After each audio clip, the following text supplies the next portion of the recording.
Good evening, everybody. We are over here in Plymouth. It's actually right down the road from our office on 5 Mile.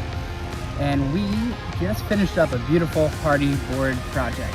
Client had a cedar board siding before this and had woodpeckers, different animals that were coming in, a lot of rot over just many years of being in that Michigan weather. So what we did was came out and did the fiber cement siding.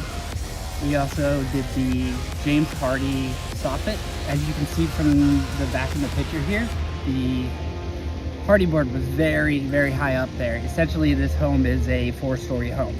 Job turned out absolutely gorgeous. Before this, we did a full Owens Corning TruDefinition roof on it.